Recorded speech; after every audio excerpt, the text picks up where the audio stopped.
Jadi kalau ditanya bagaimana perjalanan karir, ya, kami menyebutnya adalah karir kontribusi. Jadi tepatnya tahun 2005 memulai aktivitas di Rumah Zakat. Pada saat itu namanya Rumah Zakat Indonesia DSUKI, ya. Jadi 2005 masuknya ke Rumah Zakat ini pun tentu ada latar belakangnya. Jadi waktu itu saya sendiri masih kuliah, ya, di mengerjakan tugas akhir, ya, namun ingin rasanya, ya, mengalokasikan ataupun juga menggunakan waktu yang tersisa tersebut, ya, untuk mengerjakan kegiatan-kegiatan sosial yang tentunya relevan dengan yang waktu itu menjadi kajian-kajian kami pada waktu kuliah terkait bagaimana zakat ini dapat meningkatkan kesejahteraan umat, zakat ini dapat menurunkan kemiskinan, gitu kan. Nah, dari penasaran itulah saya ingin coba melakukannya secara langsung. Nah, lalu bertanyalah ke teman-teman, gitu kan. Alhamdulillah, ya, ada teman yang sudah beraktivitas di Rumah Zakat mengabarkan, ya, ini ada kegiatan kerelawanan, ya, dan setelah itu juga mengabarkan ada lowongan, gitu kan. Nah, akhirnya ya udah kan, saya ikut masuk, ya, menjadi amil di Rumah Zakat di tahun 2005. Pada saat itu Rumah Zakat sedang melakukan upaya transformasi dari transformasi pengelolaan tradisional ke pengelolaan secara profesional, ya. Dan bermula saya masuknya memang dari Bandung, ya. Jadi dari Bandung setahun, ya, akhirnya juga dari Bandung itu ditugaskanlah keluar Bandung. Kota pertama yang menjadi tujuan tempat saya beraktivitas selain Bandung itu adalah di Palembang, ya, di Sumatera. Jadi dan saya memang waktu itu dengan penuh kesadaran ingin beraktivitas ataupun juga ingin pindah ke Rumah Zakat di luar Bandung. Kenapa? Ya, karena salah satu cara untuk saya dapat mempercepat pengalaman, menambah ilmu, memperbanyak kenalan adalah saya harus keluar dari Bandung. Ya, tapi pada saat itu saya meyakini bahwa suatu saat akan kembali lagi ke kantor pusat ke Bandung, begitu kan. Nah, dari situlah ke Palembang, ya, terus di Sumatera, ya, sampai 2009. 2009 akhirnya setelah 3 tahun, ya, berada di Sumatera, ditugaskanlah ke Jakarta. Jadi di Jakarta itu ditugaskan oleh pimpinan Rumah Zakat pada saat itu, ya, yang 2009 sudah berganti pimpinannya, begitu kan, dan sedang berupaya untuk meningkatkan pelayanan kepada muzaki, terutama muzakinya korporat, ya. Nah, Rumah Zakat waktu itu sudah mulai, ya, diberikan kepercayaan untuk mengelola dana-dana CSR perusahaan. Nah, belum ada divisi waktu itu, ya, yang mengelola ataupun juga menjadi melayani, ya, yang melayani dari korporat.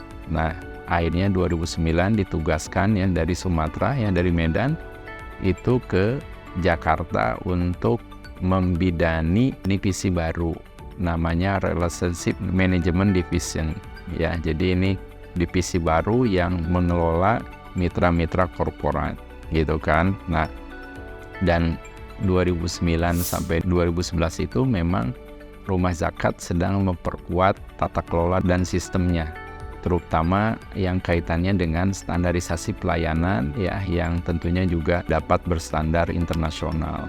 Nah, disitulah 2009 ke Jakarta, ya. 2012, 2013 hampir setahun setengah lebih, ya, saya tidak sempat berhenti, ya, ataupun juga bertugas di tempat lain, ya. 2014 kembali lagi, ya. Akhirnya juga waktu itu ada divisi baru di Rumah Zakat, yaitu adalah mendampingi lembaga-lembaga yang belum mendapatkan izin legalitas. Jadi 2014 itu masih ingat ya, tahun pertama undang-undang zakat itu diterapkan. Dan semua lembaga zakat yang sudah mendapatkan izin legalitas ya harus mendaftar ulang untuk mendapatkan izin. Rumah zakat alhamdulillah ya yang pertama mendapatkan izin dari Kementerian Agama, dan akhirnya juga kita memutuskan membentuk divisi baru lagi untuk mendampingi ya lembaga-lembaga sekaligus juga untuk menjadi naungan bagi lembaga-lembaga tersebut ya dalam melakukan aktivitas pengelolaan dana zakat, infak, dan sodako. Setahun di divisi tersebut akhirnya lembaga menugaskan kembali untuk membawahi kantor-kantor cabang ya. Waktu itu kantor cabang luar biasa, rumah zakat mungkin lebih dari 40 ya punya kantor cabang ya di 18 provinsi waktu itu ya. Dan saya ditugaskan untuk mengelola cabang-cabang tersebut ya, yang nama divisinya adalah networking divisi. Jadi membawahi kantor-kantor cabang atau perwakilannya rumah zakat itu ya. Nah kurang lebih 2 tahun ya, 2016 akhirnya ditugaskan menjadi Chief Marketing Officer-nya rumah zakat. Nah ini sebagai direktur marketingnya rumah zakat tentu juga punya amanah tanggung jawab ya. Yang utama adalah tentu mengelola sumber daya tim penghimpunan ya, mengelola sumber daya aset-aset dan kemudahan ya bagi masyarakat untuk menunaikan dana zakat, infak, sodako ya, dan tentu juga adalah meningkatkan pertumbuhan penghimpunan zakat, infak, sodako ya, meningkatkan juga jumlah muzaki baik individu ya, komunitas maupun juga corporate, dan juga memperbanyak donatur dari luar negeri ya. Itu adalah tugas saya ya.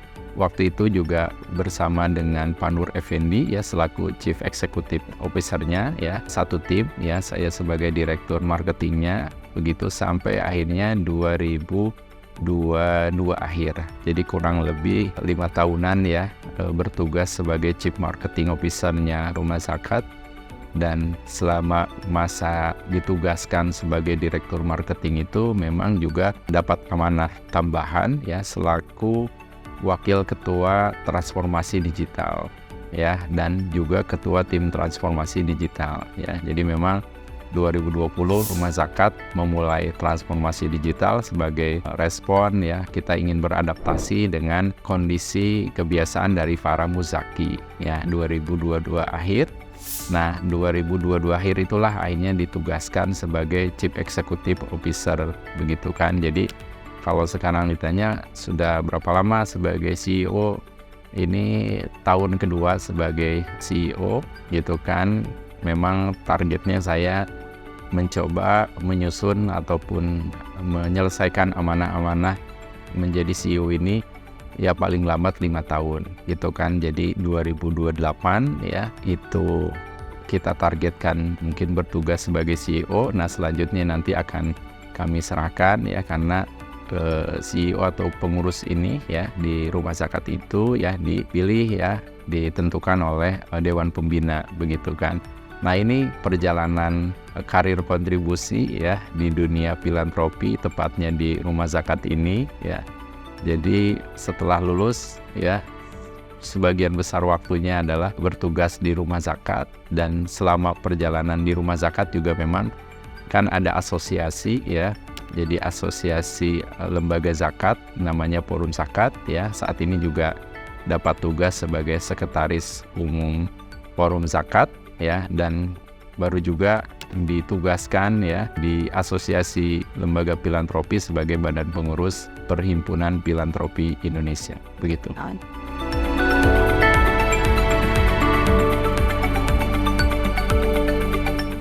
Ya betul, setiap insan di rumah zakat kita dorong untuk mempunyai visi misi masing-masing, dan setiap insan tersebut ya, amil tersebut tentu berharap visi misinya relevan ya, inline dengan visi misi lembaga ya, sehingga aktivitas yang dilakukannya ya sebagai turunan untuk mewujudkan visi misi pribadi tersebut ya juga berkorelasi dalam mendukung pencapaian visi misi lembaga.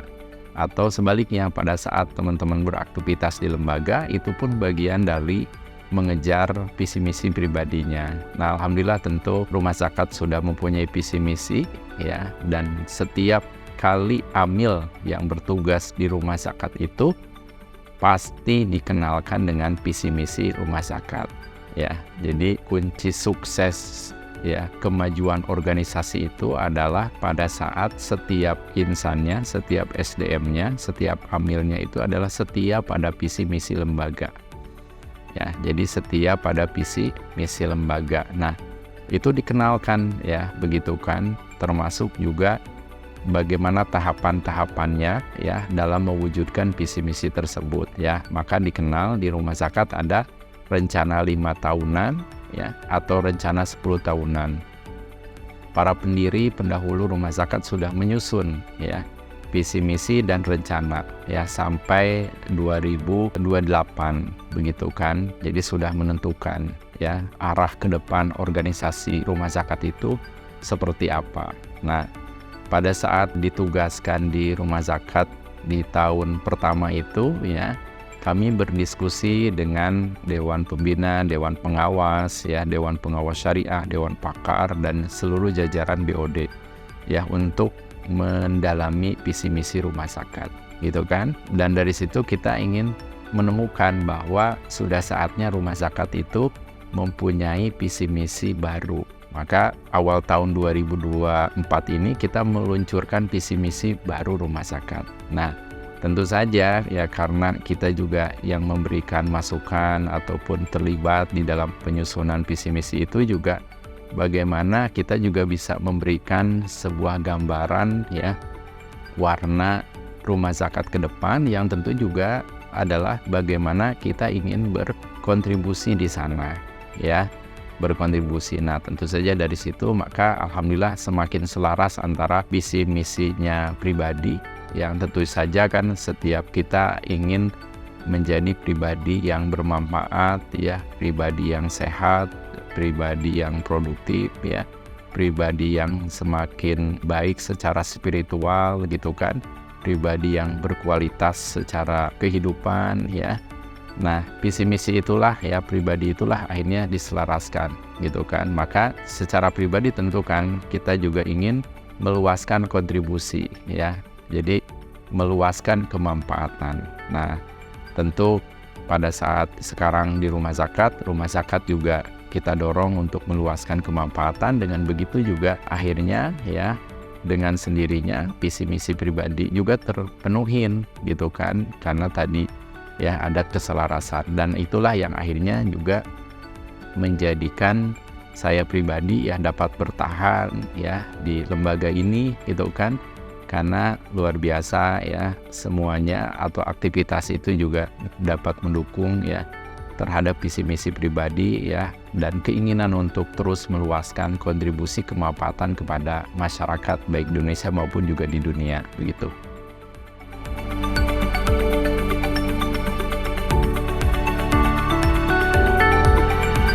Jadi 2022 akhir itu kan ditugaskan ya, pada saat itu tentu Rumah Zakat juga sedang melewati ya fase di mana pasca Covid itu ya kan 2020 ya kita takdir semuanya harus melewati fase yang luar biasa, yaitu adalah musibah dari Covid ya, dan musibah itu tentu juga ternyata juga ada hal-hal yang menjadikan kita semuanya ya harus beradaptasi dan menemukan cara-cara baru ya, akhirnya menemukan inovasi.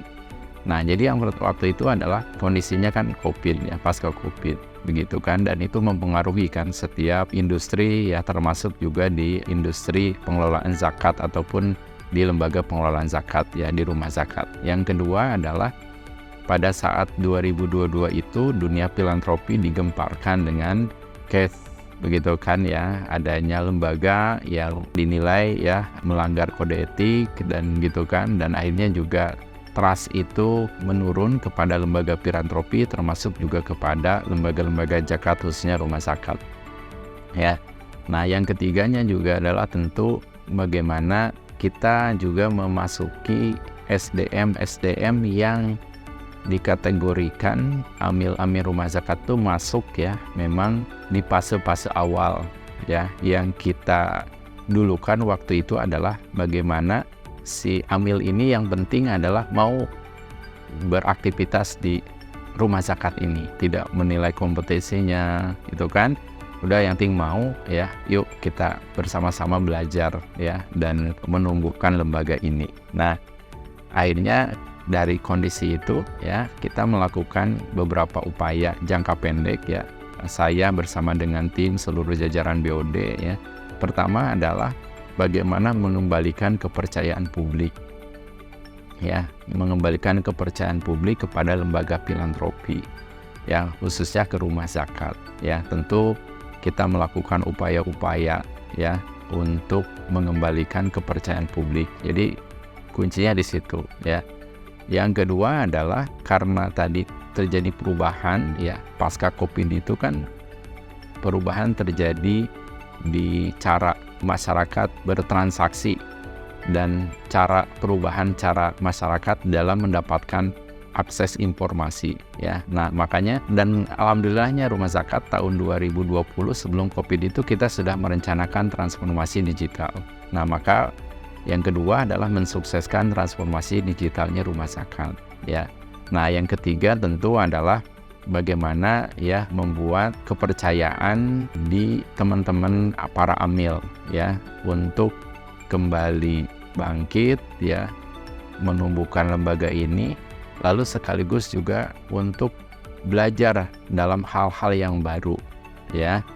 Dan itu memang tidak mudah gitu kan ya, bisa jadi ada yang menerima gitu kan, ada yang luar biasa mungkin menentang gitu kan, tidak siap, dan kondisi-kondisi itu akhirnya mempengaruhi juga kepada kestabilan organisasi. Nah, makanya bagaimana jajaran BOD ya untuk bagaimana memastikan ya seluruh amil di rumah zakat ini percaya diri dan yakin ya rencana ke depan yang sudah disusun itu ya dapat menumbuhkan kembali rumah zakat.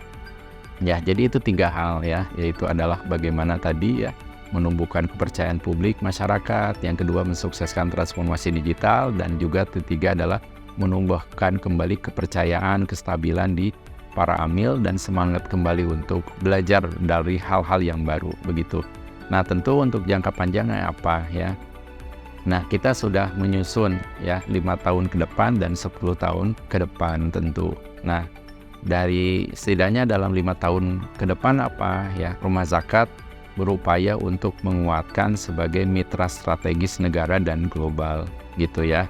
Nah, maka dari situ kita melakukan upaya-upaya untuk menjadikan rumah zakat sebagai mitra strategis negara dan global ya, mulai dari positioning ya. Yang keduanya akhirnya kita membuat reframing vision terhadap rumah zakat gitu kan. Nah, yang selanjutnya adalah kita juga akhirnya menyesuaikan, beradaptasi karena ingin menjadi mitra strategis, maka juga dalam implementasi program ya kita coba relevankan dengan program-program yang saat ini berjalan di pemerintah, isu-isu yang ingin dikuatkan, permasalahan-persoalan yang ingin diselesaikan ya. Nah, kita coba relevankan ke arah sana dan juga melakukan kolaborasi dengan stakeholder, baik itu pemerintah ya maupun juga stakeholder yang lainnya untuk menguatkan positioning rumah zakat sebagai mitra strategis negara dan global ya.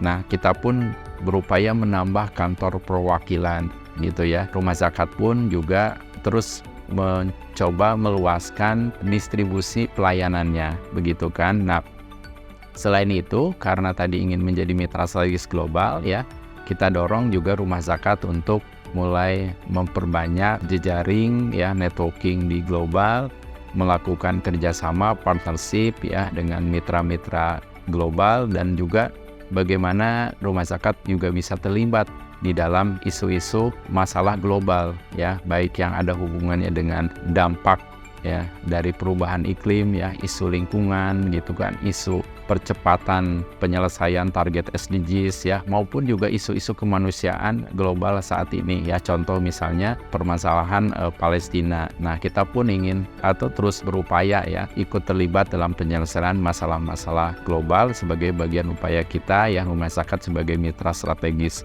negara dan global ya, menjadi lembaga filantropi global itu.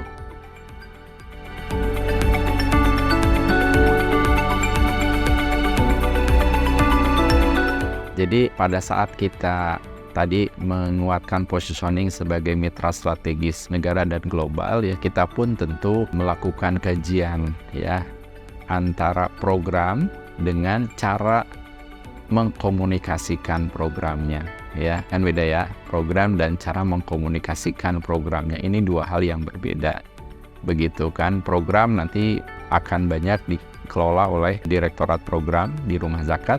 Cara mengkomunikasikan itu akan dikelola oleh bagian yang bertugas untuk mengkomunikasikan ya, atau di bagian penghimpunan ataupun juga di bagian yang mengelola komunikasinya Rumah Zakat gitu.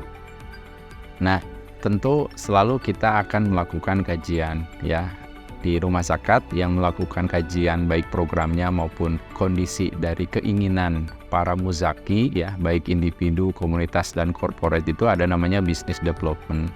Nah, dari business development itu mengkaji ya, akhirnya nanti naik ke corporate strategi dan akhirnya menjadi acuan bagi product and development analisa ya. Jadi melakukan kajian ya. Setelah itu baru nanti akan menjadi konsumsi bagi bagian yang bertugas mengkomunikasikannya. Nah, memang disitulah seninya ya, tugas atau bagian yang mengkomunikasikan atau harus mengetahui ya kondisi behaviornya ya dari para muzaki. Nah, misalnya teman-teman itu akan melihat ya, melakukan survei, bertanya begitu kan, atau juga melihat ya dari data-data digital begitu kan. Nah, dari situ akhirnya dikemaslah nanti program-program itu ya, tentunya juga sesuai dengan keinginan dari para muzaki begitu kan, melalui kanal-kanal komunikasi yang dimiliki oleh Rumah Zakat, baik itu internal maupun juga yang eksternal ya. Dan tentu segmen pun kita perhatikan, mana yang akan menjadi konsumsi Gen Z ya, mana yang akan menjadi konsumsi milenial ya, Gen X gitu kan.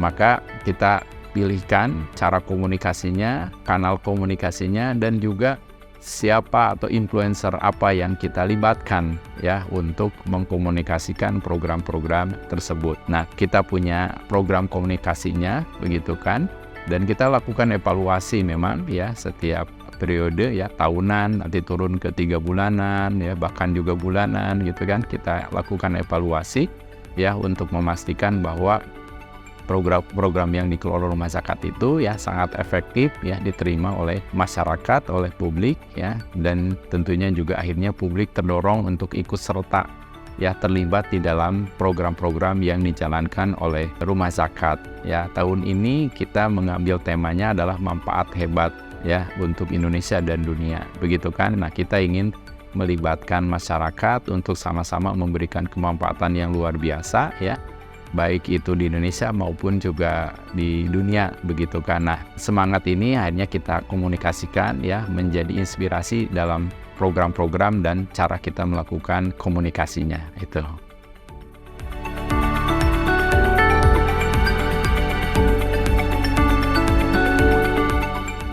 Ya, betul ya, tentu kan Rumah Zakat setiap tahunnya harus tumbuh gitu kan ya. Tumbuh dari sisi apa? Satu, dari sisi kemanfaatannya ya, jumlah penerima manfaatnya harus tumbuh ya, masyarakat yang meningkat secara kualitasnya harus tumbuh gitu kan, jumlah mustahik yang keluar dari garis kemiskinan juga harus tumbuh ya angkanya. Nah, itu tentu menjadi targetnya ya, termasuk juga dari sisi penerimaan masyarakat ya, muzaki yang bergabung ya, muzaki yang ikut terlibat berdonasi ya, kita juga harus tumbuh ya, dan juga tentu mitra kolaborasi juga harus bertambah, baik mitra kolaborasi di Indonesia maupun juga di luar negeri. Nah, maka tentu kita harus melakukan inovasi-inovasi ya. Nah, dari itu kan kita melihat ya tantangan-tantangannya, begitu kan. Tantangannya bagaimana, lalu akhirnya kita coba analisa ya. Lalu dari situ kita mengatasinya. Mengatasi inilah, maka kita harus melakukan serangkaian inovasi ya, sehingga nanti akhirnya kita bisa beradaptasi dan diterima kan gitu kan, dan akhirnya juga seluruh upaya strategik inisiatif ini ya menuju kepada target pertumbuhan tersebut. Nah, inovasi tentu kita jadikan budaya ya di rumah zakat ini ya. Maka mindset ya, nilai-nilai untuk atau growth mindset itu kita terus tanamkan ya, dan kita juga akhirnya di setiap bagian harus mempunyai pola pikir untuk terus melakukan inovasi ya. Bagaimana mengelola sumber daya yang terbatas ini ya, baik SDM-nya ya, terus juga sistem gitu kan, produk dan lain-lain itu ya, kita coba lakukan analisa ya, kajian ya, untuk tadi bagaimana mendukung terhadap pertumbuhan. Nah, akhirnya kita coba dari situ ya meluncurkan inovasi-inovasi ya.